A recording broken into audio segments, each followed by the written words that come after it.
জুলাই সনদ নিয়ে টালবাহানা করে আওয়ামী লীগকে বাঁচানোর চেষ্টা হচ্ছে। রাজশাহী বিভাগে এনসিপির জুলাই পদযাত্রা এসব কথা বলেন দলটির আহ্বায়ক নাহিদ ইসলাম।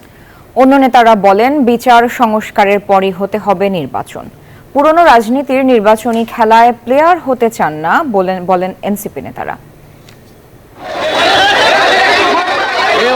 নতুন বাংলাদেশ গড়ার বার্তা নিয়ে এখন রাজশাহী বিভাগের বিভিন্ন শহরে জাতীয় নাগরিক পার্টি এনসিপির পদযাত্রা।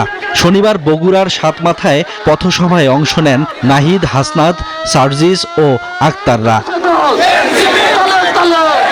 এ সময় বগুড়ার প্রশাসন এনসিপির সঙ্গে বৈষম্যমূলক আচরণ করছে বলেও অভিযোগ করেন তারা।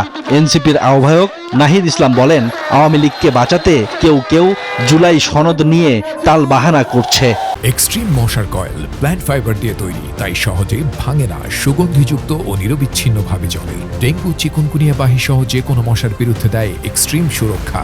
জুলাই ঘোষণাপত্র, জুলাই সনদ নিয়ে টালবাহানা হচ্ছে। জুলাই ঘোষণাপত্র অবশ্যই নতুন সংবিধানে যুক্ত হবে। জুলাই কেবল কোনো আবেগের বিষয় নয়, জুলাই আমাদের রাজনৈতিক ইস্তেহার। জুলাই সনদের গুরুত্ব তুলে ধরে সার্জিস আক্তাররা বলেন, বিচার সংস্কারের পরই হতে হবে নির্বাচন। পুরনো রাজনীতির নির্বাচনী খেলায় তারা প্লেয়ার হতে চান।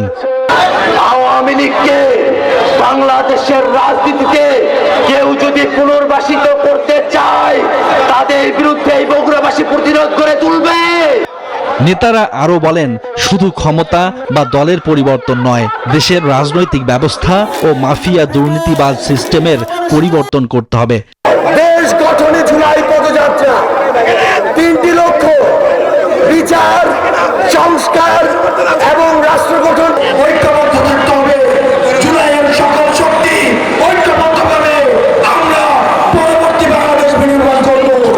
দেশ গড়তে জুলাই পদযাত্রার পঞ্চম দিনে বগুড়া, জয়পুরহাট ও নওগাঁয় পথযাত্রা করছে এনসিপি। Desk report, news 24।